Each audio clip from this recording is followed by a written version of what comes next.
Once upon a time in a galaxy far, far away, in the name of accountability, the following story was told. One sunny day, Frewsta had his account banned for abusive trolling, so he deleted everyone on his friends list and in the blind panic renamed one of his troll accounts. But he forgot that he previously denied having this troll account or any other troll accounts for that matter, as this would be in direct contradiction of the terms of agreement he created.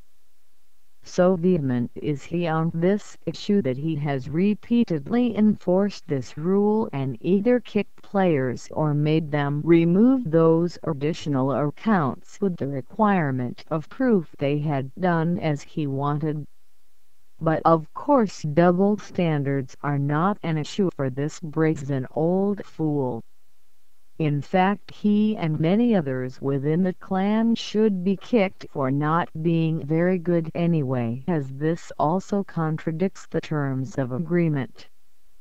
But I suppose when you're the leader no rules are concrete or applicable.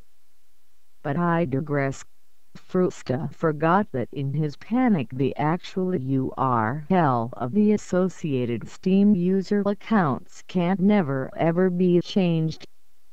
This in fact is a great way to tell who is actually who, regardless of how many name changes they have to hide their identity. You don't even have to bother tagging players. Just copy the URL and you got them for good. Once he knew he was Steam banned, he panicked and all in the one day changed all his accounts using the same process across all accounts. He probably did not realize by doing the name changes at the same time and in the same way would draw attention to that they were in fact all the same person, meaning all Frewsta. So enjoy the following video which goes through all of those troll accounts and their associated URLs which are all Frewsta. Confirmation that you are a twat and you in fact were lying to your own clan. The worst part of all this trolling was that you were actually trolling your own clan mates to maximize the impact of creating huge issues within TNC. All this to just get attention to your lame-ass clan. How many of your admins knew these accounts were yours? If they didn't know, then how do they feel about belonging to a clan which is led by someone who, instead of wanting to play the game against other clans, creates issues so he can refuse clan challenges and the ability to kick other clan players who join his games knowing he had no chance of winning? Brilliant strategy to create the illusion that he was a decent player and it's everyone else who is at fault for creating conflict. All along it was his own troll accounts starting wars between players and clans to shift focus away from his own ability. In fact, the next video I will post is against the owner of the account named Sharky, which coincidentally is the same URL which Frewsta now plays under. If you don't understand any of this, please post a question in the comments. I will be happy to continue the discussion, but it's important players realize what sort of person goes to the lengths he is to discredit other players and other clans, when all along the problem all starts with him. On a side note, I find it even more hilarious that of the many players and clans which post YouTube replays for Total War, the focus is usually on battle replays, but with TNC YouTube channel 95% of the videos are promotional videos saying how good they are, with no gameplay content. While you continue to look at the video of the variety of troll accounts from this guy, I would like to now tell the story of TNC and its field marshal. This brings into focus and highlights how middle-aged men can lose the plot after living in the fantasy world of gaming, and end up going down the road of becoming delusional. A few years ago TNC were pretty damn ordinary when they first started around the introduction of NTW.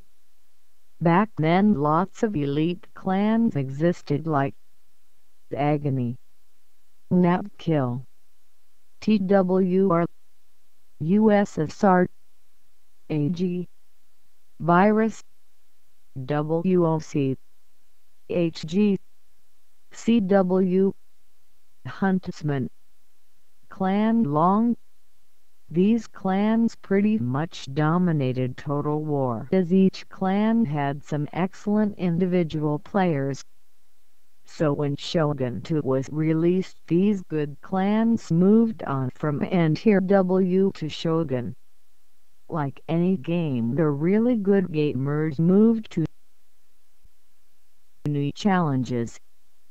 This then became what was known as the Noob Epoch, or the rise of the noobs on NTW. This was due to the continual fire sale of copies of NTW in the discount bin of your local retailer, and the fact anyone who was actually good had moved on. The reality was even gamers with a visual impairment could now be competitive in NTW.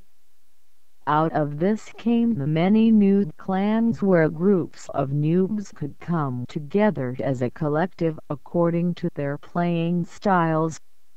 Some of these turned out to be quite decent noob clans, as they tended to be aggressive, but some clans like TNC became an embarrassment to the community, as not only did they rise in the era of noobs, they camped in the woods on terrain maps against even other noobs, hoping that one of their opponents would drop due to boredom. Then came the promotional videos on YouTube, where they heralded themselves as the elite warriors of Napoleon Total War. As a testament of not even believing it themselves, clan games were very infrequent against average clans and pretty much non-existent against any decent clans who returned to NTW. Unless of course it was against the weakest of the weakest the opposing clan could offer on the most exploitable of maps they could find. My own personal journey started as a good friend was one of the admins of TNC, and then I became friends with a few other members. I tried to be friends with the leader, and I soon realized after playing against him not to bother.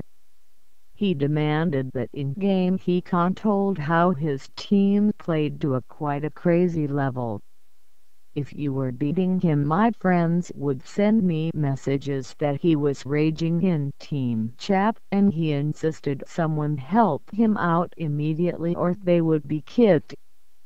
Also, as he never wished to engage a good player first, he would wait for his team to eliminate the randoms before he would direct them to attack his opponent. All these probably sound normal to a lot of players, but as his clan mates would tell me, it was hilarious if you would hear him in the chat. It was like he was living his life vicariously through the game. Yes, he took the game that seriously. That is why you hear him refer to himself as the field marshal, even though he is an adult. Yes, I love the game too. But after the stories from the inside friends, I think it's important to share what starts off being quirky can turn into an appallingly sad situation for an individual. The number of times he has, as my friends point out, that he starts to distrust everyone, so he impulsively kicks everyone and then re-adds them a few days later when he calms down. Now I have only for friends in the new version of TNC, and I am not going to say if any are still admins or not, as my good friend is concerned. Frewsta now knows that he may not be totally committed to TNC. My friends think the only reason to stay TNC is the possibility of the next Rage Fest in TeamSpeak, but they are generally bewildered with Frewsta's obsessions.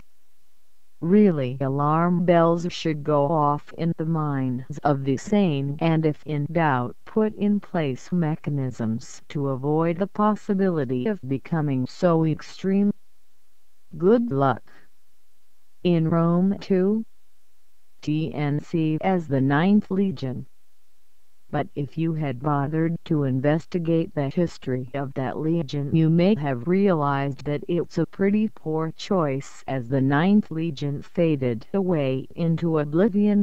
Scholars believe that the majority of the legion either abandoned the legion or that just faded into obscurity. Sound familiar?